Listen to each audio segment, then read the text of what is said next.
WhatsApp students SSLC ಪರೀಕ್ಷೆಗೆ ಮತ್ತೊಮ್ಮೆ ಸ್ವಾಗತ. ನಾನು ನಿಮ್ಮ ಥಾಮ್ಸನ್ ಸರ್.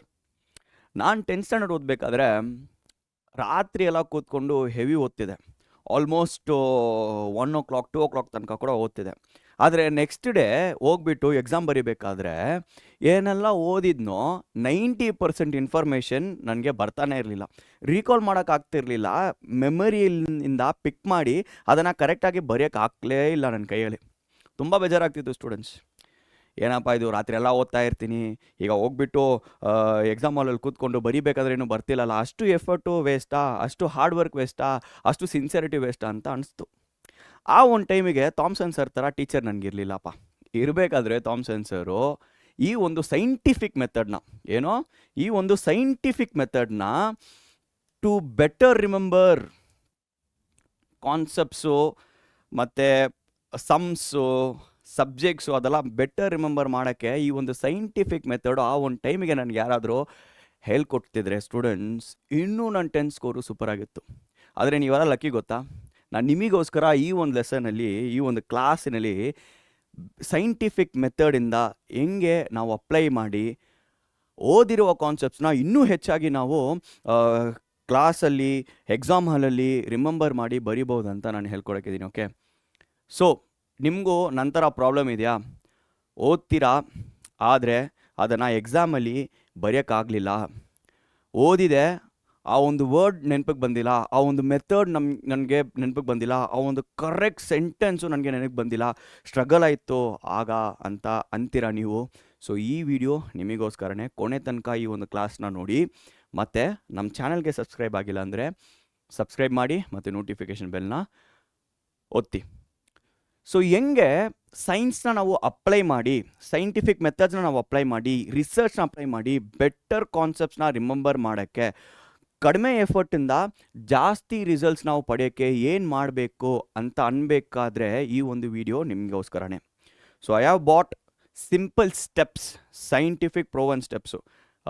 ನೋಡಿದ ತಕ್ಷಣ ಸ್ಟೆಪ್ಸ್ ಅಂತೂ ಸಿಂಪಲ್ ಆಗಿರ್ಬೋದು, ಆದರೆ ತುಂಬ ಎಫೆಕ್ಟಿವ್ ಆಗಿರುತ್ತೆ, ತುಂಬ ಸಹಾಯ ಮಾಡುತ್ತೆ. ಸೊ ಹೆಂಗೆ ನಾನು ಬೆಟ್ರಾಗಿ ರಿಮೆಂಬರ್ ಮಾಡಬಹುದು, ನಾನು ಓದಿರುವ ಪಾಠನ, ನಾನು ಓದಿರುವ ಕಾನ್ಸೆಪ್ಟ್ಸ್ನ, ನಾನು ಮಾಡಿರುವ ಮ್ಯಾಥ್ಸ್ ಸಮ್ಸ್ನ ಹೆಂಗೆ ನಾನು ಬೆಟರಾಗಿ ರಿಮೆಂಬರ್ ಮಾಡಬಹುದು ಅಂದರೆ, first of all active recall first step. So ನೀವೇನು ಮಾಡ್ತೀರಾ ಅಂದರೆ, ಒಂದು ಲೆಟ್ಸ್ ಸೇ ಫಾರ್ ಎಕ್ಸಾಂಪಲ್ ಒಂದು ಪ್ಯಾಸೇಜ್ನ ಓದ್ತೀರಾ ಅನ್ಕೊಳ್ಳಿ, ಒಂದು ಪ್ಯಾರಾಗ್ರಾಫ್ನ ಓದ್ತೀರಾ, ಏನೋ ಒಂದು ಇಂಗ್ಲೀಷಿಂದ ಒಂದು ಪ್ಯಾರಾಗ್ರಾಫ್ ಓದ್ಕೊಳ್ತೀರಾ ಅನ್ಕೊಳ್ಳಿ. ಆ ಒಂದು ಪ್ಯಾರಾಗ್ರಾಫ್ ನಾವು ಏನು ಮಾಡ್ತೀರಾ, ಒಂದು 10 times 15 times ಓದ್ತಾನೇ ಇರ್ತೀರಾ. ಆ ರೀತಿ ಮಾಡಬಾರ್ದು. ಆ್ಯಕ್ಟಿವ್ ರೀಕಾಲ್ ಅಂದರೆ ಏನು? ನಾನು ಬಿಫೋರ್ ಆ್ಯಕ್ಟಿವ್ ರೀಕಾಲ್ನ ಎಕ್ಸ್ಪ್ಲೇನ್ ಮಾಡೋಕ್ಕೆ ಮುಂಚೆ, ನಿಮ್ಮ ಬ್ರೈನ್ ಇದೆ ಗೊತ್ತಾ, ನಿಮ್ಮ ಬ್ರೈನ್ ಬಂದು ಸ್ಟ್ರಗಲ್ ಮಾಡುವ ಇನ್ಫಾರ್ಮೇಷನ್ಸ್ನ ಜಾಸ್ತಿ ನೆನಪಲ್ಲಿ ಇಟ್ಕೊಳ್ಳುತ್ತೆ. ಈಗ ಫಾರ್ ಎಕ್ಸಾಂಪಲ್ ನಾನು ಒಂದು ಪ್ಯಾಸೇಜ್ನ ಓದಿದೆ, ಅದರಲ್ಲಿ ಫೋಟೋಸಿಂಥಸಿಸ್ ಅಂತ ಒಂದು ವರ್ಡ್ ಬಂತು. ಈ ಒಂದು ವರ್ಡು ನನಗೆ ನೆನಪು ಮಾಡೋಕ್ಕೆ ಆಗಲಿಲ್ಲ. ಸೊ ಆ ಒಂದು ವರ್ಡು ಸ್ವಲ್ಪ ಡಿಫಿಕಲ್ಟ್ ಇದೆ ಅಂತ ನನಗೆ ಗೊತ್ತಿದೆ, ಆದರೆ ಅದನ್ನು ನಾನು ಬರ್ದು ಪ್ರಾಕ್ಟೀಸ್ ಮಾಡಿ ಅಥವಾ ಓದಿ ಪ್ರಾಕ್ಟೀಸ್ ಮಾಡೋದನ್ನ ಬಿಟ್ಟು ನಾನು ಏನು ಮಾಡಬೇಕು, ಆ ಒಂದು ಪ್ಯಾಸೇಜ್ನ ಓದ್ಬಿಟ್ಟು ನಾನು ಬುಕ್ನ ಏನು ಮಾಡಬೇಕು, ಮುಚ್ಚಿಡಬೇಕು. ನಾನು ಬುಕ್ನ ಒಂದು ಸತಿ ಆ ಒಂದು ಕಾನ್ಸೆಪ್ಟ್ನ ಓದ್ಬಿಟ್ಟು ಕ್ಲೋಸ್ ಮಾಡಿಬಿಟ್ಟು ರಿಮೆಂಬರ್ ಮಾಡೋಕ್ಕೆ ಟ್ರೈ ಮಾಡಿದ್ರೆ ನನ್ನ ಬ್ರೈನಲ್ಲಿ ಸ್ಟ್ರೆಸ್ ಆಗುತ್ತೆ, ನನ್ನ ಬ್ರೈನಲ್ಲಿ ಸ್ವಲ್ಪ ಕಷ್ಟ ಆಗುತ್ತೆ. ನನ್ನ ಬ್ರೈನ್ ಏನು ಮಾಡುತ್ತೆ, ಆ ಇನ್ಫಾರ್ಮೇಷನ್ ಪ್ರಾಸೆಸ್ ಮಾಡೋಕ್ಕೆ ಸ್ಟ್ರಗಲ್ ಮಾಡುತ್ತೆ. ಆ ಸ್ಟ್ರಗಲ್ ಮಾಡುವ ಇನ್ಫಾರ್ಮೇಷನ್ ಮಾತ್ರನೇ ಬ್ರೈನಲ್ಲಿ ಜಾಸ್ತಿ ಉಳಿಯುತ್ತೆ. This is scientifically proven students. ಅದೇ ಹೆಸರೇ ಆ್ಯಕ್ಟಿವ್ ರೀಕಾಲ್. ಅದನ್ನು ಹೆಂಗೆ ಮಾಡಬೇಕು ಅಂದರೆ ನೋಡಿ, first how to do it. Read ಒಂದು ಟಾಪಿಕ್ನ ಓದಿ, ಮತ್ತೆ ಏನು ಮಾಡಿ, ಆ ಒಂದು ಬುಕ್ನ ಕ್ಲೋಸ್ ಮಾಡಿಬಿಡಿ. ಈಗ ಒಂದು ಟಾಪಿಕ್ ಓದಿದೆ, ಫೋಟೋಸಿಂಥಸಿಸ್ ಬಗ್ಗೆ ಒಂದು ಟಾಪಿಕ್ ಓದಿದೆ. ಆ ಫೋಟೋಸಿಂಥಸಿಸ್ ಬಂದು ಓದಿದ ತಕ್ಷಣ ನಾನು ಮತ್ತೊಮ್ಮೆ ರಿವಿಷನ್ ಮಾಡಿಲ್ಲ, ನಾನು ಮತ್ತೊಮ್ಮೆ ಬರ್ದು ಕೂಡ ಪ್ರಾಕ್ಟೀಸ್ ಮಾಡಿಲ್ಲ, ಒಂದು ಸಲ ಓದಿದೆ, ನಾನು ಕ್ಲೋಸ್ ಮಾಡಿಬಿಟ್ಟೆ. ಈಗ ನೆಕ್ಸ್ಟ್ ಏನು ಮಾಡಿದೆ ಅಂದರೆ, ಕ್ಲೋಸ್ ಮಾಡಿದಾದಮೇಲೆ ಬುಕ್ನ ನಾನು ಏನು ಮಾಡಿದೆ, ನನ್ನ ಮೆಮರಿಯಲ್ಲಿ ಎಷ್ಟು ಉಳಿಯುತ್ತೋ ಅದನ್ನು ನಾನು ರೀಕಾಲ್ ಮಾಡೋಕ್ಕೆ ಟ್ರೈ ಮಾಡಿಬಿಟ್ಟು ನನ್ನ ಪಕ್ಕ ಈಗ ಒಂದು ಪ್ಯಾರಾಗ್ರಾಫಲ್ಲಿ 8 ಸೆಂಟೆನ್ಸ್ ಇರುತ್ತೆ ಅಂದ್ಕೊಳ್ಳಿ. ಆ 8 ಸೆಂಟೆನ್ಸ್ನ ಪೂರ್ತಿ ನಾನು ರೀಕಾಲ್ ಮಾಡೋಕ್ಕೆ ಆಗೋದೇ ಇಲ್ಲ, ಯಾಕಂದರೆ ಓದಿದ್ದು ಒಂದೇ ಟೈಮು.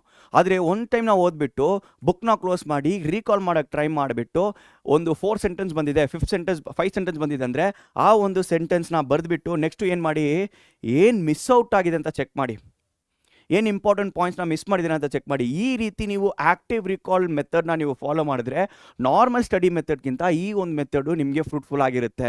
ಯಾಕಂದರೆ ನಿಮ್ಮ ಬ್ರೈನು ಯಾವ ಇನ್ಫಾರ್ಮೇಷನ್ನ ರಿಟೈನ್ ಮಾಡೋಕ್ಕೆ ಸ್ಟ್ರಗಲ್ ಮಾಡುತ್ತೋ, ಯಾವ ಇನ್ಫಾರ್ಮೇಷನ್ನ ಅದು ಪ್ರಾಸೆಸ್ ಮಾಡೋಕ್ಕೆ ಸ್ಟ್ರಗಲ್ ಮಾಡುತ್ತೋ, ಆ ಒಂದು ಇನ್ಫಾರ್ಮೇಷನ್ನೇ ನಿಮ್ಮ ಮೈಂಡಲ್ಲಿ ತುಂಬ ದಿನ ಉಳಿಯುತ್ತೆ ಸ್ಟೂಡೆಂಟ್ಸ್. ಸೊ ಹಾಗಾಗಿ ನಾರ್ಮಲ್ ರೀಕಾಲ್ ಮೆಥಡ್ನ ಬಿಟ್ಟು ಈ ಒಂದು ಆ್ಯಕ್ಟಿವ್ ರೀಕಾಲ್ ಮೆಥಡ್ನ ನೀವೇನು ಮಾಡಿ ಸ್ಟಡಿ ಮಾಡೋಕ್ಕೆ ಟ್ರೈ ಮಾಡಿ. ಈಗ ಒಂದು ಎಕ್ಸಾಂಪಲ್ ಕೊಟ್ಟಿದ್ದೀನಿ. ಓಕೆ, ಸೊ ಹ್ಯೂಮನ್ ಡೈಜೆಸ್ಟಿವ್ ಸಿಸ್ಟಮ್ನ ಓದ್ತೀರಾ. ಓಕೆ, ಸೊ ಏನು ಮಾಡಿ, ಫಸ್ಟ್ ಒಂದು ಸಲ ಓದ್ಬಿಡಿ, ಬುಕ್ನ ಕ್ಲೋಸ್ ಮಾಡಿ, ರೀಕಾಲ್ ಮಾಡೋಕ್ಕೆ ಟ್ರೈ ಮಾಡಿ. ಓಕೆ, ರೀಕಾಲ್ ಮಾಡೋಕ್ಕೆ ಟ್ರೈ ಮಾಡಿಬಿಟ್ಟು ಏನು ಇನ್ಫಾರ್ಮೇಷನ್ ನಿಮ್ಮ ಮೈಂಡಲ್ಲಿ ಮಿಕ್ಕಿದೆಯೋ, ಏನು ಒಂದು ಇನ್ಫಾರ್ಮೇಷನ್ ನಿಮ್ಮ ಮೈಂಡಲ್ಲಿ ಉಳಿತೋ ಆ ಒಂದು ಇನ್ಫಾರ್ಮೇಷನ್ ಮಾತ್ರ ಬರೀರಿ. ಈಗ ನೆಕ್ಸ್ಟು ಏನು ಮಿಸ್ ಮಾಡಿದಿರೋ ಕೊನೆಗೆ ಆ ಒಂದು ಇನ್ಫಾರ್ಮೇಷನ್ನ ತಿರ್ಗಾ ಓದಿ. ಸೊ ಆ ರೀತಿ ಸ್ಟ್ರೆಸ್ ಮಾಡಿ ನಿಮ್ಮ ಬ್ರೈನ್ನ ನೀವು ಸ್ಟ್ರೆಸ್ ಮಾಡಿದ್ರೆ ಇನ್ಫಾರ್ಮೇಷನ್ ಜಾಸ್ತಿ ಅದೇನು ಮಾಡುತ್ತೆ, ಪ್ರಿಸರ್ವ್ ಮಾಡುತ್ತೆ. ಸೊ ನೆಕ್ಸ್ಟ್ ಸ್ಟೆಪ್ ಏನಂತ ಕೇಳಬೇಕಾದ್ರೆ ಸ್ಪೇಸ್ಡ್ ರಿಪಿಟೇಷನ್. ಸೊ ನಮ್ಮ ಸ್ಟೂಡೆಂಟ್ಸ್ ಏನು ಮಾಡ್ತಾರೆ, ಫಸ್ಟ್ ಆ್ಯಕ್ಟಿವ್ ರೀಕಾಲ್ ಮೆಥಡ್ ನಾನು ಎಕ್ಸ್ಪ್ಲೇನ್ ಮಾಡಿದ್ದೀನಿ. ಈಗ ಸ್ಪೇಸ್ ರಿಪಿಟೇಷನ್ಗೆ ಬಂದಿದ್ದೀನಿ. ಸೊ ಸ್ಪೇಸ್ ರಿಪಿಟೇಷನ್ ಅಂದರೆ ಏನು? ಸ್ಪೇಸ್ಡ್ ರಿಪಿಟೇಷನ್ ಅಂದರೆ ರಿವೈಸ್ ಮಾಡೋದು ಗ್ಯಾಪ್ ಬಿಟ್ಟು ಮಾಡಬೇಕು. ರಿವೈಸ್ ಮಾಡೋದು ಏನು ಮಾಡಬೇಕು, ಗ್ಯಾಪ್ ಬಿಟ್ಟು ಮಾಡಬೇಕು. This is also one of the scientific method. ಈಗ ನಾನು ಇವತ್ತು ಒಂದು ಪಾಠನ ಓದ್ತೀನಿ ಅಂದ್ಕೊಳ್ಳಿ. ಲೆಟ್ಸ್ ಫಾರ್ ಎಕ್ಸಾಂಪಲ್ ಡೇ 1 ಒಂದು ಪಾಠನ ಓದಿದ್ದೀನಿ, ಒಂದು ಟಾಪಿಕ್ನ ಓದಿದ್ದೀನಿ. ಸೊ ನೆಕ್ಸ್ಟ್ ಡೇ ಏನು ಮಾಡಬೇಕು, ಅದರದ್ದು ನೋಟ್ಸ್ ಮಾಡಬೇಕು, ಮತ್ತು ಥರ್ಡ್ ಡೇ ರಿವಿಷನ್ ಮಾಡಬೇಕು. ಆ ರೀತಿ ಮಾಡಿದ್ರೆ ನೆನಪಲ್ಲಿ ಉಳಿಯಲ್ಲ. If this is your method, ಈ ರೀತಿಯೇ ನೀವು ರಿವಿಷನ್ಸ್ನ ಮಾಡ್ತೀರಂದರೆ ದಯವಿಟ್ಟು ಅದನ್ನು ಚೇಂಜ್ ಮಾಡ್ಕೊಳ್ಳಿ. ಹೆಂಗೆ ಮಾಡಬೇಕಂದ್ರೆ ನೋಡಿ, ಡೇ 1 ಏನು ಮಾಡಿ, ಒಂದು ಟಾಪಿಕ್ನ ಓದಿ. ಸೊ ಲೆಟ್ಸ್ ಸೇ ಡೇ 1 ಒಂದು ಟಾಪಿಕ್ನ ಓದ್ತೀರಾ. ಅದಾದಮೇಲೆ ಡೇ 2 ಏನು ಮಾಡ್ತೀರಾ, ಆ ಟಾಪಿಕ್ದು ಸಮ್ಮರಿನ ಬರೀತೀರಾ ಅಂದ್ಕೊಳ್ಳಿ. ಅಂದರೆ ಸಮ್ಮರಿ ಅಂದರೆ what you have understood, what you have understood. Okay, so ಅದಾದಮೇಲೆ ಏನು ಮಾಡ್ತೀರಾ, ನೆಕ್ಸ್ಟು 2 ಡೇಸ್ ಬಿಟ್ಟು ಏನು ಮಾಡಿ, ಈ ಒಂದು ಸಮ್ಮರಿನ ಅಗೇನ್ ರಿವ್ಯೂ ಮಾಡಿ. ಅಗೇನ್ ಇನ್ನೂ ಒಂಚೂರು ಬೆಟ್ರಾಗಿ ನಿಮ್ಮ ಮೈಂಡಲ್ಲಿ ಇರುತ್ತೆ. ದೆನ್ ಅಗೇನ್ 7 ಡೇ ಆದಮೇಲೆ ಏನು ಮಾಡಿ, ಇನ್ನೊಂದು ಸಲ ಈ ಒಂದು ಸೇಮ್ ಟಾಪಿಕ್ನ ಏನು ಮಾಡಿ, ರಿವ್ಯೂ ಮಾಡಿ. ಸೊ ನೀವು ರಿವಿಷನ್ಸ್ ಮಾಡಬೇಕಾದ್ರೆ ಗ್ಯಾಪ್ ಬಿಟ್ಟು ರಿವಿಷನ್ಸ್ ಮಾಡಿದ್ರೆ ಏನಾಗುತ್ತೆ ಅಂದರೆ ಸ್ಟೂಡೆಂಟ್ಸ್, ನಿಮ್ಮ ನೆನಪಲ್ಲಿ ಇನ್ನೂ ಹೆಚ್ಚು ಉಳಿತೆ. ನಿಮ್ಮ ಬ್ರೈನ್ಗೆ ನೀವು ಸ್ವಲ್ಪ ಟೈಮ್ ಕೊಡಬೇಕು. ಒಂದು ಇನ್ಫಾರ್ಮೇಷನ್ ಅದು ರಿಟೈನ್ ಮಾಡಬೇಕಾದ್ರೆ ಸ್ವಲ್ಪ ಟೈಮ್ ಕೊಡಬೇಕು. ಆ ರೀತಿ ನೀವು ಟೈಮ್ ಕೊಟ್ಟು ನೀವು ಮಾಡಿದ್ರೆ ಏನಾಗುತ್ತೆ, ಇದು ನಿಮಗೆ ಮೈಂಡಲ್ಲಿ ಉಳಿಯುತ್ತೆ. Okay, third very important point, practice students. ಬರೀ ಥಿಯರೀಸ್ನ ಓದೋದು, ಬರೀ ಓರಲಾಗಿ ಓದಿದ್ರೆ ಏನು ಬರಲ್ಲ, ಕಾರ್ಯಕ್ಕೆ ಬರಲ್ಲ. For example math, science, social science ಎಲ್ಲ ಏನು ಮಾಡಿ, ಬರೀ ರೀಡಿಂಗ್ನ ಬಿಟ್ಟು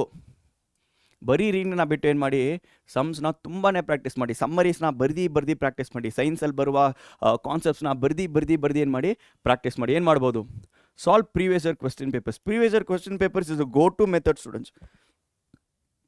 ಈಗ ಫಾರ್ ಎಕ್ಸಾಂಪಲ್ ಒಂದು ಲೆಸನ್ನ ಬರ್ದಿದ್ದೀರಾ ಅಂದ್ಕೊಳ್ಳಿ, ಒಂದು ಲೆಸನ್ನ ಓದಿದ್ದೀರಾ. Let's say for example polynomials ಓದಿದ್ದೀರಾ ಮ್ಯಾಥಲ್ಲಿ. ಈ ಒಂದು ಮ್ಯಾಥಲ್ಲಿ ನೀವು ಪಾಲಿನಾಮಿಯಲ್ಸ್ ಓದಬೇಕಾದ್ರೆ ಆ ಪಾಲಿನಾಮಿಯಲ್ಸಿಂದ ಏನೇನು ಪ್ರೀವಿಯಸ್ ಇಯರ್ ಕ್ವೆಶ್ಚನ್ಸ್ ಬಂದಿದ್ದೋ, ಪರ್ಟಿಕ್ಯುಲರ್ ಚಾಪ್ಟರಿಂದ, ಸ್ಪೆಸಿಫಿಕ್ ಚಾಪ್ಟರಿಂದ ಪ್ರೀವಿಯಸ್ ಇಯರ್ ಕ್ವೆಶ್ಚನ್ ಪೇಪರ್ಸು ಏನೇನು ಬಂದಿದ್ದೋ ಅದೆಲ್ಲ ಫುಲ್ಲಾಗಿ ಪ್ರಾಕ್ಟೀಸ್ ಮಾಡಿ. ಓಕೆ, ಅದಾದಮೇಲೆ ಸ್ಯಾಂಪಲ್ ಪೇಪರ್ಸ್ನ ಕೂಡ ಟ್ರೈ ಮಾಡಿ. ಕೊನೆಗೆ ಏನು ಮಾಡಿ, ವಿತೌಟ್ ಲುಕಿಂಗ್ ಅಟ್ ಸೊಲ್ಯೂಷನ್ಸ್ ಏನು ಮಾಡಿ, ಆ ಒಂದು ಪ್ರಾಕ್ಟೀಸ್ನ ಟೆಸ್ಟ್ ಥರ ಏನು ಮಾಡಿ ನಿಮಗೆ ನೀವು ಹಾಕ್ಕೊಳ್ಳಿ. ಈ ರೀತಿ ನೀವು ಮಾಡಿದ್ರೆ ಸ್ಟೂಡೆಂಟ್ಸ್, ನಿಮ್ಮ ರೈಟಿಂಗ್ ಕೆಪಾಸಿಟೀಸ್ ಇಂಪ್ರೂವ್ ಆಗುತ್ತೆ ಮತ್ತು ನಿಮ್ಮ ಬ್ರೈನ್ ಥಿಂಕಿಂಗ್ ಕೆಪಾಸಿಟೀಸ್ ಕೂಡ ಇಂಪ್ರೂವ್ ಆಗುತ್ತೆ. So this is the next part what I wanted to tell. 4th point, interleaving ಅಂದರೆ ಏನು? ಸೊ ವೆರಿ ಸಿಂಪಲ್ ಸ್ಟೂಡೆಂಟ್ಸ್, ನಮ್ಮ ಬ್ರೈನಿಗೆ ಒಂದು ಕೆಪಾಸಿಟಿ ಇದೆ, ಏನು ಗೊತ್ತಾ, ಅದು ಬರೀ 45 ಮಿನಿಟ್ಸೇ ಕಾನ್ಸಂಟ್ರೇಟ್ ಮಾಡೋಕ್ಕಾಗುತ್ತೆ ಅಂತೆ. This is scientific fact. ಏನು ಸೈಂಟಿಫಿಕ್ ಫ್ಯಾಕ್ಟ್ ಅಂದರೆ, ನಿಮ್ಮ ಬ್ರೈನು ಕೆಪಾಸಿಟಿ ಎಷ್ಟಂದರೆ ಬರೀ 45 ಮಿನಿಟ್ಸ್ ಮಾತ್ರ ಅದು ಕಾನ್ಸಂಟ್ರೇಟ್ ಮಾಡೋಕ್ಕಾಗುತ್ತೆ. 45 ಮಿನಿಟ್ಸ್ ಮೇಲೆ ನಿಮ್ಮ ಬ್ರೈನ್ಗೆ ಕಾನ್ಸಂಟ್ರೇಟ್ ಮಾಡೋಕ್ಕೆ ಆಗಲ್ಲ. ಸರ್ ಅದು ಹೆಂಗೆ ಸರ್ ಬರೀ 45 ಮಿನಿಟ್ಸಲ್ಲಿ ಆಗುತ್ತೆ ಸರ್? ಎಷ್ಟೊಂದು ಕಾನ್ಸೆಪ್ಟ್ಸ್ ಇರುತ್ತೆ, ಎಷ್ಟೊಂದು ಸಬ್ಜೆಕ್ಟ್ಸ್ ಇರುತ್ತಲ್ವಾ ಸರ್, 45 ಮಿನಿಟ್ಸಲ್ಲಿ ಹೆಂಗೆ ಸರ್ ಕವರ್ ಮಾಡೋಕ್ಕಾಗುತ್ತೆ ಅಂತ ಕೇಳ್ತೀರಾ. Very good, let me explain to you. First ಏನು ಮಾಡಿ, 45 ಮಿನಿಟ್ಸು ಮ್ಯಾಥ್ನ ಓದಿ. ಈಗ ಟ್ವಿಸ್ಟ್ ಮಾಡಿಬಿಡಿ ಸಬ್ಜೆಕ್ಟ್ನ. ಬರೀ ಮ್ಯಾಥ್ಸ್ನ ಬರೀ ಕೂತ್ಕೊಂಡು 2 hours 3 hours ಓದೋದನ್ನ ಬಿಟ್ಟು ಏನು ಮಾಡಿ, ಫಸ್ಟು ಮ್ಯಾಥ್ 45 ಮಿನಿಟ್ಸ್ನ ಓದಿ. Then switch to English or any other subject. ಏನಾಗ್ಬಿಡುತ್ತೆ, ಈಗ ಒಂದು ಸಬ್ಜೆಕ್ಟಿಂದ ಇನ್ನೊಂದು ಸಬ್ಜೆಕ್ಟ್ ಹೋಗಬೇಕಾದ್ರೆ ಮೈಂಡ್ ಅಗೇನ್ ಫ್ರೆಶ್ ಆಗುತ್ತೆ. ಸೊ ಅಗೇನ್ ಅದಾದಮೇಲೆ ಏನು ಮಾಡಿ, ಒಂದು ಬ್ರೇಕ್ ಬಿಡಿ. ಒಂದು ಬ್ರೇಕ್ ಆದಮೇಲೆ ಅಗೇನ್ 45 ಮಿನಿಟ್ಸ್ ಬೇರೆ ಒಂದು ಸಬ್ಜೆಕ್ಟ್ನ ಓದಿ. ಸೊ ಈ ರೀತಿ ಟಾಪಿಕ್ ವೈಸ್ ನೀವು ಡಿಸ್ಕಸ್ ಮಾಡ್ತಾ ಕಂಪ್ಲೀಟ್ ಮಾಡ್ತಾ ಬಂದರೆ students, it becomes easy for you to remember better. And one of the scientifically proven method, interleaving. 45 minutes ಮಾತ್ರನೇ ಒಂದು ಸಬ್ಜೆಕ್ಟ್ ಮೇಲೆ ಕಾನ್ಸಂಟ್ರೇಟ್ ಆಗುತ್ತೆ ನಿಮ್ಮ ಮೈಂಡು. ಅದನ್ನು ಬಿಟ್ಟು ಬೇರೆ ಒಂದು ಸಬ್ಜೆಕ್ಟ್ಗೆ ಶಿಫ್ಟ್ ಆಗಿ ಅಗೇನ್ ಒಂದು ಬ್ರೇಕ್ ಕೂಡ ಕೊಡಿ. ಅಟ್ಲೀಸ್ಟ್ ಒಂದು 15 ಮಿನಿಟ್ಸ್ ಬ್ರೇಕ್ ಕೊಡಿ. ಓಕೆ, ಅಟ್ಲೀಸ್ಟ್ ಒಂದು 15 ಮಿನಿಟ್ಸ್. ಸೊ ಎಸ್, 2 hours ಓದಬೇಕು, 3 hours ಓದಬೇಕು, ಹೌದು. ಆದರೆ ಬರೀ ಒಂದೇ ಸಬ್ಜೆಕ್ಟ್ನ ಓದಿದ್ರೆ ಫ್ರೂಟ್ ಸಿಗಲ್ಲ ನಿಮಗೆ. You will not get the right fruit. Okay, so ಒಂದು ಬ್ರೇಕ್ ಇರಲಿ 15 ಮಿನಿಟ್ಸು, ಅದಾದಮೇಲೆ ಅದನ್ನು ಇದು ಮಾಡಿ. ಅಗೇನ್ ನಾನು ನಿಮಗೆ ರಿಪಿಟೇಷನ್ ಹೆಂಗೆ ಮಾಡಬೇಕಂತ ಹೇಳ್ಕೊಟ್ಟಿದ್ದೀನಿ, ಮತ್ತು ಆ್ಯಕ್ಟಿವ್ ರೀಕಾಲ್ ಹೆಂಗೆ ಮಾಡಬೇಕಂತ ಹೇಳಿದ್ದೀನಿ. ಸೊ ಈ ಒಂದು 45 ಮಿನಿಟ್ಸ್ ನೀವು ಮ್ಯಾಥ್ಗೋಸ್ಕರ ಸ್ಪೆಂಡ್ ಮಾಡ್ತೀರಾ ಅನ್ಕೊಳ್ಳಿ ಸ್ಟೂಡೆಂಟ್ಸ್, ಅದನ್ನು ನೀವು ಆ್ಯಕ್ಟಿವ್ ರೀಕಾಲ್ ಮೆಥಡಲ್ಲಿ ಏನು ಮಾಡಿ ಓದೋಕ್ಕೆ ಟ್ರೈ ಮಾಡಿ. ನಾವು this is one of the important things. 5th point ಏನಂತ ಕೇಳಬೇಕಾದ್ರೆ ಡ್ಯುಯಲ್ ಕೋಡಿಂಗ್. ಡ್ಯುಯಲ್ ಕೋಡಿಂಗ್ ಅಂದರೆ ಏನು? ಬರೀ ನೀವು ಬುಕ್ಕಲ್ಲಿ ಏನು ಬರೀತೀರಾ ಸ್ಟೂಡೆಂಟ್ಸ್? ಪೆನ್ಸಿಲಲ್ಲಿ ಬರೀತೀರಾ ಅಥವಾ ಪೆನ್ನಲ್ಲಿ ಬರೀತೀರಾ ಅಲ್ವಾ? ಸೊ ಈಗ ನೀವೇನು ಮಾಡಿ, ಬರೀಬೇಕಾದ್ರೆ ಕಲರ್ ಪೆನ್ಸ್ನ ಯೂಸ್ ಮಾಡಿ. ಫಾರ್ ಎಕ್ಸಾಂಪಲ್ ಫಾರ್ ಎಕ್ಸಾಂಪಲ್ ಒಂದು ಇಂಪಾರ್ಟೆಂಟ್ ವರ್ಡ್ ಇದೆ ಅಂತ ಅನ್ಕೊಳ್ಳಿ. ಫಾರ್ ಎಕ್ಸಾಂಪಲ್ ಬಾಲೇಶ್ವರ್ ಎಂಬ ಒಂದು ವರ್ಡ್, ಒಂದು ಕ್ಯಾರೆಕ್ಟರ್ ವರ್ಡ್. ಓಕೆ, ಸೊ ಈ ಒಂದು ಬಾಲೇಶ್ವರ್ ಎಂಬ ವರ್ಡ್ನ ನೀವು ರೆಡ್ ಪೆನ್ನಲ್ಲಿ ಬರೀರಿ ಅಥವಾ ರೆಡ್ ಕಲರ್ ಪೆನ್ಸಿಲಲ್ಲಿ ಬರೀರಿ. ಓಕೆ, ಸೊ ಯಾಕಂದರೆ ಕ್ಯಾರೆಕ್ಟರ್ ಅಂದರೆ ಇಂಪಾರ್ಟೆಂಟು. ಸೊ ನೆಕ್ಸ್ಟ್ ಒಂದು ವರ್ಡ್ ಬರುತ್ತೆ, ಅದರಲ್ಲಿ ಇನ್ನೊಂದು ವರ್ಡ್ ಬರುತ್ತೆ ಅಂತ ಅನ್ಕೊಳ್ಳಿ. ಓಕೆ, ಸೊ ಮಲ್ಟೈ ಹಾಸ್ಪಿಟಲ್ ಅಂತ ಇದೆ. ಓಕೆ, ಸೊ ಈ ಒಂದು ಮಲ್ಟೈ ಹಾಸ್ಪಿಟಲ್ ಎಂಬ ವರ್ಡ್ನ ನೀವು ಬ್ಲೂ ಅಲ್ಲಿ ಬರೆದ್ಬಿಡಿ. ಸೊ ಈಗ ಏನಾಗುತ್ತೆ, ಇದು ಬಂದು ನಿಮಗೆ ಬ್ಲೂ ಅಲ್ಲಿ ಬರೆದ್ರೆ ಏನು ಅರ್ಥ ಆಗುತ್ತೆ? ಸೊ ಆ ವರ್ಡ್ ಇಂಪಾರ್ಟೆಂಟು, ಇದು ಇಲ್ಲಿ ಕ್ಯಾರೆಕ್ಟರ್ ಇಂಪಾರ್ಟೆಂಟು ಅಂತ. ಸೊ ಯಾಕೆ ನಾನು ಕಲರ್ ಪೆನ್ಸಿಲ್ಸ್ನ ಯೂಸ್ ಮಾಡಿ ಅಥವಾ ಕಲರ್ ಥಿಂಗ್ಸ್ನ ಯೂಸ್ ಮಾಡಿಬಿಟ್ಟು ಬರೀರಿ ಅಂತ ಹೇಳ್ತಿದ್ದೀನಿ ಅಂದರೆ, ನಿಮ್ಮ ಮೈಂಡಿಗೆ ಬರೀ ಬ್ಲ್ಯಾಕ್ ಆ್ಯಂಡ್ ವೈಟು ಅಥವಾ ಬ್ಲೂ ಆ್ಯಂಡ್ ವೈಟಲ್ಲಿ ಪಿಕ್ಚರೈಸ್ ಮಾಡೋದು ಕಷ್ಟ ಆಗುತ್ತೆ. ಆದರೆ ನೀವು ಕಲರಲ್ಲಿ ನೀವು ಮಾಡಿದ್ರೆ ಫೋಟೋಜೆನಿಕ್ ಮೆಮರಿ ನಿಮಗೆ ಬರುತ್ತೆ. ಈಗ ಸಮ್ಮರಿನ ಬರಿತೀರಾ, ಅದರಲ್ಲಿ ಬಾಲೇಶ್ವರ್ ಹೆಸರು ರೆಡ್ಡಲ್ಲಿದೆ, ಮತ್ತು ಡಿವೈನ್ ಮಲ್ಟೈ ಸ್ಪೆಷಾಲಿಟಿ ಹಾಸ್ಪಿಟಲ್ ಅದು ಬಂದು ಬ್ಲೂ ಇದೆ. ಸೊ ಆ ವರ್ಡ್ ಬಂದು ವೊಕ್ಯಾಬ್ಯುಲರಿಗೆ ಯೂಸ್ ಆಗುತ್ತೆ, ಮತ್ತು ಈ ಒಂದು ಕ್ಯಾರೆಕ್ಟರ್ ಬಂದು ರೆಡ್ ಕಲರಲ್ಲಿದೆ. ಸೊ ಇದು ಬಂದು ಕ್ಯಾರೆಕ್ಟರ್ ತುಂಬ ಇಂಪಾರ್ಟೆಂಟ್ ಯೂಸ್ ಆಗುತ್ತೆ ಅಂತ ಮೈಂಡ್ ಬಂದು ರೀಕಾಲ್ ಮಾಡುತ್ತೆ. ನೀವು ಬರೆಯುವಾಗಲೇ ಅದನ್ನು ಮಾಡಿದ್ರೆ ಸ್ಟೂಡೆಂಟ್ಸ್, ನೀವು ಈಸಿಯಾಗಿ ಏನು ಮಾಡ್ಬೋದು, ಆ ಒಂದು ಮೆಮರಿಯಿಂದ ನೀವೇನು ಮಾಡ್ಬೋದು, ಅದನ್ನು ನೀವು ರೀಕಾಲ್ ಈಸಿಯಾಗಿ ಮಾಡ್ಬೋದು. ಯಾಕಂದರೆ ಡಿಫ್ರೆನ್ಷಿಯೇಟೆಡ್ ಕಲರ್ ಇರುತ್ತೆ. ಸೊ ಸೇಮ್ ನೀವು ಸೈನ್ಸ್ಗೂ ಯೂಸ್ ಮಾಡ್ಬೋದು, ಸೋಷಲ್ ಸೈನ್ಸ್ಗೂ ಯೂಸ್ ಮಾಡ್ಬೋದು. ಈಗ ಸೋಷಲ್ ಸೈನ್ಸ್ ಅಂದರೆ ತುಂಬಾ ಕ್ಯಾರೆಕ್ಟರ್ಸ್ ಬರ್ತಾರೆ ಗೊತ್ತಾ, ಕಿಂಗ್ಸ್ ಬರ್ತಾರೆ, ಮತ್ತು ಅವ್ರು ಮಾಡಿರುವ ಪ್ಲ್ಯಾನ್ಸ್ ಬರುತ್ತೆ. ಸೊ ಆ ಪ್ಲ್ಯಾನ್ಸ್ನ ಒಂದು ಕಲರಲ್ಲಿ ಬರೀರಿ, ಕಿಂಗ್ಸ್ ಹೆಸರನ್ನ ಒಂದೊಂದು ಕಲರಲ್ಲಿ ಬರೀರಿ, ಯಾವ ಡೇಟಿಂದ ಯಾವ ಡೇಟ್ ತನಕ ರೂಲ್ ಮಾಡಿದ್ದಾರೆ ಆ ಡೇಟ್ಸ್ನ ಒಂದೊಂದು ಕಲರಲ್ಲಿ ಬರೀರಿ.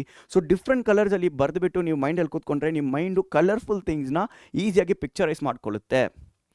So dual coding is very very important. ಮತ್ತು ನೀವೇನು ಮಾಡ್ಬೋದು, ಡಯಾಗ್ರಾಮ್ಸ್ನ ಬರಿಬೋದು, ಫ್ಲೋ ಚಾರ್ಟ್ಸ್ನ ಮಾಡ್ಬೋದು, ಕ್ರಿಯೇಟ್ ಮೈಂಡ್ ಮ್ಯಾಪ್ಸಲ್ಲಿ ನೀವು ಕ್ರಿಯೇಟ್ ಮಾಡ್ಬೋದಲ್ಲ ಸ್ಟೂಡೆಂಟ್ಸ್. ನೀವೇ ಓನಾಗಿ ನೀವು ಒಂದು ಮೈಂಡ್ ಮ್ಯಾಪ್ಸ್ನ ಕ್ರಿಯೇಟ್ ಮಾಡ್ಬೋದು. ಸ್ಟೂಡೆಂಟ್ಸ್ ನೋಡಿ, you have to do smart work, not hard work. Smart ವರ್ಕ್ನ ನೀವು ಮಾಡಬೇಕು. Okay, use colours to organise ideas, not just decorated. Okay, so ಈಗ ಗರ್ಲ್ಸ್ ಎಲ್ಲ ಅನ್ಬೇಕಾದ್ರೆ ಫುಲ್ಲು ಡೆಕೋರೇಷನ್ಸ್ ಇರುತ್ತೆ ಅಲ್ವಾ, ಮೆಹಂದಿ ಡಿಸೈನು, ಸಲ್ವಾರ್ ಕಮೀಸ್ ಡಿಸೈನು, ಅದಿದು ಅಂತ ಏನು ಮಾಡಿಬಿಡ್ತಾರೆ, ಬುಕ್ಕಲ್ಲಿ ಹಾಕಿರ್ತಾರೆ. ಆದರೆ ಡೆಕೋರೇಷನ್ಸ್ ಮಾತ್ರ ಅದಿರಬಾರ್ದು ಸ್ಟೂಡೆಂಟ್ಸ್. ನಿಮ್ಮ ಐಡಿಯಾಸ್ನ ಆರ್ಗನೈಸ್ ಮಾಡೋಕ್ಕೆ, ಯಾಕೆ ನಾನು ಕ್ಯಾರೆಕ್ಟರ್ಸ್ನ ರೆಡ್ಡಲ್ಲಿ ಬರೀತಿದ್ದೀನಿ, ಯಾಕೆ ನಾನು ಇಂಪಾರ್ಟೆಂಟ್ ವರ್ಡ್ಸ್ನ ಬ್ಲೂವಲ್ಲಿ ಬರೀತಿದ್ದೀನಿ ಅಂತ ನಿಮಗೆ ಗೊತ್ತಾಗಬೇಕು. ಅದನ್ನು ನೀವು ಮಾಡಿದ್ರೆ ಏನಾಗುತ್ತೆ ಅಂದರೆ ನೀವು ಬೆಟ್ರಾಗಿ ರಿಮೆಂಬರ್ ಮಾಡ್ಬೋದು. And 6th point, very very important, it is directly connected to your brain. It is directly connected to your brains. Students, 8 hours minimum sleep ಬೇಕೇ ಬೇಕು ಸ್ಟೂಡೆಂಟ್ಸ್. ನಿಮ್ಮ ಮೈಂಡು ಕರೆಕ್ಟಾಗಿ ಫಂಕ್ಷನ್ ಆಗಬೇಕಾದ್ರೆ 8 hours ಸ್ಲೀಪ್ ಬೇಕೇ ಬೇಕು. ಈಗ ಲೆಟ್ಸ್ ಸೇ ಫಾರ್ ಎಕ್ಸಾಂಪಲ್ ನನ್ನ ಹತ್ರ ಒಂದು ಕಾರ್ ಇದೆ. ಓಕೆ, ನನ್ನ ಫೇವ್ರೆಟ್ ಕಾರ್ ಬಂದು ಪೋಲೋ. ಓಕೆ, ಸೊ ಪೋಲೋ ವಾಕ್ಸ್ ವೇಗನ್ದು ಪೋಲೋ ಅಂದ್ಕೊಳ್ಳಿ. ಸೊ ಅದು ನನ್ನ ಹತ್ರ ಇದೆ. ಸೊ ಈ ಒಂದು ಕಾರ್ನ ನಾನು ಏನು ಮಾಡ್ತೀನಿ ಅಂದರೆ ಫುಲ್ಲು ಓಡಿಸ್ತಾನೆ ಇದ್ದೀನಿ, ಗ್ಯಾಪೇ ಕೊಟ್ಟಿಲ್ಲ ಒಂದು ಕಾರ್ಗೆ. ಓಕೆ, ಸೊ ಏನು ಮಾಡ್ತೀನಿ, ಒಂದು ಚೂರು ರೆಸ್ಟು ಕೊಡಲ್ಲ. ಇಂಜಿನ್ ಬಂದು ಹೀಟ್ ಆಗಿಬಿಡುತ್ತೆ. ಇಂಜಿನ್ ಹೀಟ್ ಆಗಿಬಿಟ್ರು ನಾನು ಇನ್ನೂ ಓಡಿಸ್ತಾನೆ ಇದ್ದೀನಿ. ಏನಾಗ್ಬಿಡುತ್ತೆ ಕಾರಿಗೆ, ಒಂದಿನ ಗಿವ್ ಅಪ್ ಮಾಡಿಬಿಡುತ್ತೆ ಕಾರು. ಇಂಜಿನ್ ಪ್ರಾಪರಾಗಿ ಫಂಕ್ಷನ್ ಆಗೋಲ್ಲ. ನಿಮ್ಮ ಬ್ರೈನು ಒಂದು ಮಿಷಿನ್ ಥರನೇ ಅಂದ್ಕೊಳ್ಳಿ, ನಿಮ್ಮ ಬ್ರೈನು ಒಂದು ಕಾರ್ ಇಂಜಿನ್ ಥರ ಅಂದ್ಕೊಳ್ಳಿ. ರೆಸ್ಟ್ ಕೊಡಲೇಬೇಕು. ಯಾವ ಟೈಮ್ಗೆ ಮಲ್ಕೋಬೇಕೋ ಆ ಟೈಮ್ಗೆ ಮಲ್ಕೋಬೇಕು. ಇನ್ಸ್ಟಾಗ್ರಾಮಲ್ಲಿ ಕೂತ್ಕೊಂಡು ರೀಲ್ಸ್ ನೋಡೋದು, ಯೂಟ್ಯೂಬಲ್ಲಿ ಕೂತ್ಕೊಂಡು ಮೂವೀಸ್ ನೋಡೋದು, ಮತ್ತು ಏನಾದರೂ ಇದು ಚಾಟಿಂಗ್ ಗಿಟ್ಟಿಂಗ್ ಎಲ್ಲ ಮಾಡೋದು, ಈ ರೀತಿ ಮಾಡ್ತಾ ಏನು ಮಾಡಿಬಿಡ್ತೀರಾ, ನೀವು ಬಂದು ನಿಮ್ಮ ಟೈಮ್ನ ಸ್ಪೆಂಡ್ ಮಾಡಿ ಏನು ಮಾಡ್ತೀರಾ, ಕರೆಕ್ಟ್ ಟೈಮ್ಗೆ ಒಂದು 8 hours ಬಂದು ಏನು ಮಾಡಲ್ಲ, ನೀವು ಒಂದು ರೆಸ್ಟೇ ನೀವು ಕೊಡಲ್ಲ. ಬ್ರೈನ್ಗೆ ರೆಸ್ಟ್ ಕೊಟ್ಟಿಲ್ಲ ಅಂದರೆ ಸ್ಟೂಡೆಂಟ್ಸ್, ಬ್ರೈನ್ ಕ್ಯಾನ್ ನಾಟ್ ಪ್ರಾಸೆಸ್ ಇನ್ಫಾರ್ಮೇಷನ್ ನೆನಪಲ್ಲಿಟ್ಕೊಳ್ಳಿ. It will never happen. Sleep is very very important. ಎಷ್ಟೊಂದು ರಿಸರ್ಚ್ ಮಾಡ್ತಿದ್ದೆ ಸ್ಟೂಡೆಂಟ್ಸ್ ನಾನು, ಯಾಕೆ ಸ್ಟೂಡೆಂಟ್ಸ್ಗೆ ಸ್ಟ್ರಗಲ್ ಆಗ್ತಿದೆ, ಯಾಕೆ ಸ್ಟೂಡೆಂಟ್ಸ್ಗೆ ಈ ಒಂದು ಅವ್ರು ಓದಿರೋ ಇನ್ಫಾರ್ಮೇಷನ್ ಯಾಕೆ ಅವ್ರು ರೀಕಾಲ್ ಮಾಡೋಕ್ಕೆ ಆಗಲಿಲ್ಲ ಅಂತ ನೋಡಬೇಕಾದ್ರೆ ಇನ್ಫಾರ್ಮೇಷನಲ್ಲಿ ತುಂಬಾ ಸ್ಟಡೀಸ್ ಇದೆ. ಸ್ಲೀಪ್ ಪ್ಯಾಟರ್ನ್ ಅಫೆಕ್ಟ್ ಆಗಿದ್ರೆ ಅವ್ರಿಗೆ ಇನ್ಫಾರ್ಮೇಷನ್ ರಿಟೈನ್ ಮಾಡುವ ಕೆಪಾಸಿಟಿ ಕಡಿಮೆ ಆಗುತ್ತೆ ಅಂತ ಸೈನ್ಸಲ್ಲಿ ಪ್ರೋವನ್ ಫ್ಯಾಕ್ಟ್ ಬಂದಿದೆ. ಹಾಗಾಗಿ ನಿದ್ದೆ ಸ್ಟೂಡೆಂಟ್ಸ್ ತುಂಬ important. Sleep is very important. ನಿದ್ದೆ ತುಂಬ important. 8 hours minimum sleep you will make sure that you will have to get in to. ನೆನಪಲ್ಲಿಟ್ಕೊಳ್ಳಿ. Okay, so let us go to the last 7th point. Okay, so what is the technique called? Pomodoro technique. Sir ಏನು sir ಇದು ಏನೋ Chinese word Japanese word ಎಲ್ಲ ತೊಗೊಬಂದಿದ್ದೀರಾ sir, ಏನು sir ಇದು ಅಂತ ಅನ್ಬೇಡಿ. I will explain to you what it is. So ಏನಿದು Pomodoro ಅಂತ ಅ ಸಿಂಪಲ್ ಪ್ಯಾಟರ್ನ್. ಏನು ಸಿಂಪಲ್ ಪ್ಯಾಟರ್ನು? ಏನು ಮಾಡ್ತೀರಾ, ಒಂದು 20 to 40 ಮಿನಿಟ್ಸ್ ಒಂದು ಟಾಪಿಕ್ನ ಓದ್ತೀರಾ ಅನ್ಕೊಳ್ಳಿ. ಅದಾದಮೇಲೆ 5 to 10 ಮಿನಿಟ್ಸ್ ಏನು ಮಾಡ್ತೀರಾ, ಒಂದು ಬ್ರೇಕ್ ಮಾಡ್ಕೊತೀರಾ. ಅಗೇನ್ ಒಂದು long break 20 to 30 minutes after 3-4 sessions ಅಷ್ಟೇ. ಸೇಮ್ ಆ ಇಂಟರ್ವಲ್ ಹೆಂಗಿತ್ತೋ ಆ ರೀತಿಯೇ. ಸೊ ಏನು ಮಾಡ್ತೀರಾ, ಒಂದು ಟಾಪಿಕ್ನ ಒಂದು 20 to 40 ಮಿನಿಟ್ಸ್ ಓದಿ, ಅದಾದಮೇಲೆ ಒಂದು 5 to 10 ಮಿನಿಟ್ಸ್. ಯಾಕಂದರೆ ನಾನು ಅಂದೇ ಗೊತ್ತಾ, ಮೈಂಡಿಗೆ ಇರೋದು ಕೆಪಾಸಿಟಿ ಅಷ್ಟೇ, ಬರೀ 45 ಮಿನಿಟ್ಸ್ ಫೋಕಸ್ ಮಾಡೋಕ್ಕಾಗುತ್ತೆ ಸ್ಟೂಡೆಂಟ್ಸ್. ನೀವು ಅದನ್ನು ಇನ್ನೂ ಸ್ಟ್ರೆಸ್ ಮಾಡಿ ಓದ್ಕೊ ಅಂದರೆ ಓದಲ್ಲ ಅದು. ಬ್ರೈನ್ ಕೂಡ ಹಂಗೆ. ಈಗ ಫಾರ್ ಎಕ್ಸಾಂಪಲ್ ನಿಮ್ಮ ಬ್ರೈನ್ನ ನಿಮಗೆ ಕಂಪೇರ್ ಮಾಡಿ. ನಿಮ್ಮ ಅಮ್ಮ ಬಂದು ಏನು ಮಾಡ್ತಾರೆ, ಫಸ್ಟ್ ಹೋಗ್ಬಿಟ್ಟು ಕೊತ್ತಂಬರಿ ತೊಗೊಬಾರೋ ಅಂತ ಅಂತಾರೆ, ಹೋಗ್ತೀರಾ, ವಾಪಸ್ ಬರ್ತೀರಾ. ಹೋಗಿ ಮಿಲ್ಕ್ ಪ್ಯಾಕೆಟ್ ತೊಗೊಬಾ ಅಂತ ಅಂತಾರೆ, ಹೋಗ್ತೀರಾ, ವಾಪಸ್ ಬರ್ತೀರಾ. ಅದಾದಮೇಲೆ ಹೋಗ್ಬಿಟ್ಟು ಸ್ವಲ್ಪ ಟೊಮೊಟೊಸ್ ತೊಗೊಬಾರೋ ಅಂತಾರೆ, ಹೋಗ್ತೀರಾ, ವಾಪಸ್ ಬರ್ತೀರಾ. ಅದಾದಮೇಲೆ ಹೋಗ್ಬಿಟ್ಟು ರೈಸ್ ಇಸ್ಕೊಬಾ ಅಂತ ಅಂತಾರೆ, ಹೋಗ್ತೀರಾ, ವಾಪಸ್ ಬರ್ತೀರಾ. ಅದಾದಮೇಲೆ ತಿರ್ಗಾ ಕಲ್ಸಿದ್ರೆ ಹೋಗ್ತೀರಾ ನೀವು? ಹೋಗಲ್ಲ. ಹೋಗಮ್ಮ, ಈಗಲೇ ತಾನೇ ಜಸ್ಟು ರೆಸ್ಟ್ ಬೇಕಲ್ಲ ನನಗೆ, ಎಷ್ಟು ಕೆಲಸ ಮಾಡೋದಂತ ಕೇಳ್ತೀರ ತಾನೆ. ನಿಮ್ಮ ಬ್ರೈನು ಹಂಗೆ. ಬ್ರೈನಿಗೆ ಮಾತ್ರ ಕೂತ್ಕೊಬಿಟ್ಟು 2 hours 3 hours ಓದಿಸಿದ್ರೆ ಓದ್ಕೊಳ್ತಾ, ಅದು ಆಗಲ್ಲ students.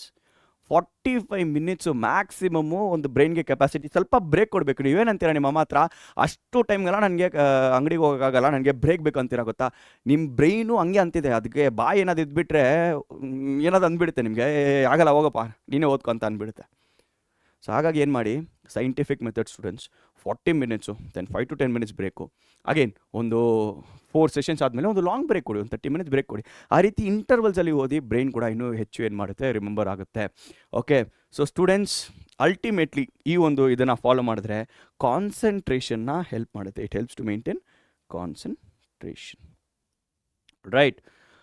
Okay students, so we have almost come to the ಎಂಡಕ್ಕೆ ಮುಂಚೆ ಏನಂತ ಕೇಳಬೇಕಾದ್ರೆ, ಏನು ಮಿಸ್ಟೇಕ್ಸ್ನ ಅವಾಯ್ಡ್ ಮಾಡಬೇಕು, ಇದು ತುಂಬ ಇಂಪಾರ್ಟೆಂಟು. ಸೊ ಈಗ ಏನು ಮಾಡಬೇಕಂತ ಅಂದೆ, ಏನು ಮಿಸ್ಟೇಕ್ಸ್ನ ಅವಾಯ್ಡ್ ಮಾಡಬೇಕಂತ ನಾನು ನೋಡಿ, reading the same chapter over and over. ಒಂದೇ ಚಾಪ್ಟರ್ನ ಕೂತ್ಕೊಂಡು ಅಯ್ಯೋ ಪಾಲಿನಾಮಿಯಲ್ಸ್ ಬರ್ತಾ ಇಲ್ಲ, ಅಯ್ಯೋ ಕ್ಯಾಲ್ಕುಲಸ್ ಬರ್ತಾಯಿಲ್ಲ, ಅಯ್ಯೋ ಇಂಟಿಗ್ರಲ್ಸ್ ಬರ್ತಾ ಇಲ್ಲ ಅಂತ ಅದೇನೇ ಓದಿದ್ರೆ ಯೂಸ್ ಆಗಲ್ಲ. Leave a break. ನಾನು ಹೇಳಿದಂಗೆ 45 ಮಿನಿಟ್ಸ್ ಮ್ಯಾಥ್ಸ್ ಓದಿರಾ, ಅದಾದಮೇಲೆ ಏನು ಬಿಡಿ, ಸಬ್ಜೆಕ್ಟ್ನ ಶಿಫ್ಟ್ ಮಾಡಿ, ಅದಾದಮೇಲೆ ಬೇರೆ ಒಂದು ಸಬ್ಜೆಕ್ಟ್ಗೆ ಹೋಗಿ, ಅಗೇನ್ ಬ್ರೇಕ್ ಬಿಟ್ಟು ಬೇರೆ ಒಂದು ಸಬ್ಜೆಕ್ಟ್ಗೆ ಹೋಗಿ. ಈ ರೀತಿ ಇಂಟರ್ವಲ್ಸಲ್ಲಿ ಓದಿದ್ರೆ you can better remember. Highlighting everything. ಈಗ ನಾವು ಕೆಲವೊಂದು ಟೆಕ್ಸ್ಟ್ ಬುಕ್ನ ನೋಡಬೇಕಾದ್ರೆ, select for example social science text book Aurangzeb ಬಗ್ಗೆ ಇದೆ ಅಂತ ಅಂದ್ಕೊಳ್ಳಿ, ಫುಲ್ಲು ಚಾಪ್ಟರ್ನ ಫುಲ್ಲು ಇದನ್ನು ಏನು ಮಾಡೋದು, ಫುಲ್ಲು ಹೈಲೈಟ್ ಮಾಡಿ ಇಟ್ಕೊಳ್ಳೋದು. ಏನು ಯೂಸು? ಟೆಕ್ಸ್ಟ್ ಬುಕ್ ಇರೋದು ಹಂಗೆ ತಾನೆ. ಫುಲ್ ಚಾಪ್ಟರ್ನ ಡೀಟೇಲ್ಸ್ನ ಹೈಲೈಟ್ ಮಾಡಿದ್ರೆ ಏನು ಉಪಯೋಗ ಬರೋಲ್ಲ. Okay, studying for many hours without break, this is very very important. Okay, ನಾನು ಟಾಪರ್ ಆಗಬೇಕು, ನಾನು ಸ್ಟೇಟ್ ರ್ಯಾಂಕ್ ಮಾಡಬೇಕು, ಅದು ಅಂತ ಇರುತ್ತೆ, ಒಳ್ಳೆಯದೇ. ಆದರೆ ಬ್ರೇಕ್ ಬಿಡದೆ ನೀವು ಓದಿದ್ರೆ it will not work. Okay, so last cramming the night before an exam. ಇದಂದರೆ ಏನಂತ ಗೊತ್ತಾ? ಸೊ ನಾಳೆ ಎಕ್ಸಾಮ್ ಅಂತಾರೆ, ನಾಳೆ ಎಕ್ಸಾಮ್ ಇರುತ್ತೆ. ಪ್ರತಿ ವೀಕ್ನ ಬಿಡ್ಬೋದು, ಪ್ರತಿ ತಿಂಗಳನ್ನ ಬಿಡೋದು. ಆದರೆ ನಾಳೆ ಎಕ್ಸಾಮ್ ಅಂದರೆ ಇವತ್ತು ಕೂತ್ಕೊಂಡು ನಾನೆಲ್ಲ ಓದ್ತೀನಪ್ಪ, ನಾನು ನೈಟು 12 o'clock 4 o'clock ನಾನು ನಿದ್ದೆ ಅಂತೂ ಮಾಡೋದಿಲ್ಲ, ಹೋಗ್ತೀನಿ ಎಕ್ಸಾಮಲ್ಲಿ ಕ್ರ್ಯಾಕ್ ಮಾಡ್ತೀನಿ ಅಂದರೆ ಆಗಲ್ಲ students. You will have to study from the day one. Okay, so yes, sleeping too little, ಏನೋ ತುಂಬ ಕಡಿಮೆ ನಿದ್ದೆ ಮಾಡೋದು, 2 hours 3 hours. ಬ್ರೈನ್ ಹೆಂಗೆ ಫಂಕ್ಷನ್ ಆಗುತ್ತೆ? ಆಗೋದೇ ಇಲ್ಲ ಅಲ್ವಾ? ಸೊ ಹಾಗಾಗಿ ಏನು ಮಾಡಿ, ನಿಮ್ಮ ಬ್ರೈನ್ ಕೂಡ ಕರೆಕ್ಟಾಗಿ ರೆಸ್ಟ್ನ ಕೊಡಿ. ರೆಸ್ಟ್ನ ಕೊಡಿ. Okay, alright students, we come to the end of the video. ಈ ವಿಡಿಯೋ ನಿಮಗೆ ಇಷ್ಟ ಆಗಿದೆ, ಈ ರೀತಿ ನಿಮಗೆ ಎಕ್ಸಾಮ್ಗೆ ರಿಲೇಟೆಡ್ ಆಗಿರುವ ಟಿಪ್ಸು ಬೇಕು ಸರ್, ಈ ರೀತಿ ಟಿಪ್ಸ್ ಕೊಡಿ, ಈ ರೀತಿ ಟೆಕ್ನಿಕ್ಸ್ ಕೊಡಿ ಅಂತ ಅನ್ಬೇಕಾದ್ರೆ ಕಾಮೆಂಟ್ ಸೆಕ್ಷನಲ್ಲಿ ಮೆನ್ಷನ್ ಮಾಡಿರಿ. ನಿಮಗೆ ಏನು ಪ್ರಾಬ್ಲಮ್ ನೀವು ಫೇಸ್ ಮಾಡ್ತಿದ್ದೀರಾ, ನೀವು ಓದುವ ಕಾನ್ಸೆಪ್ಟಲ್ಲಿ ಮತ್ತು ನಿಮ್ಮ ಎಕ್ಸಾಮಲ್ಲಿ ಯಾಕೆ ರೆಸಿಪ್ರೋಕೇಟ್ ಆಗ್ತಾ ಇಲ್ಲ, ಏನು ಪ್ರಾಬ್ಲಮ್ ನೀವು ಫೇಸ್ ಮಾಡ್ತೀರಾ ಅಂತ ತಿಳಿಸಿ.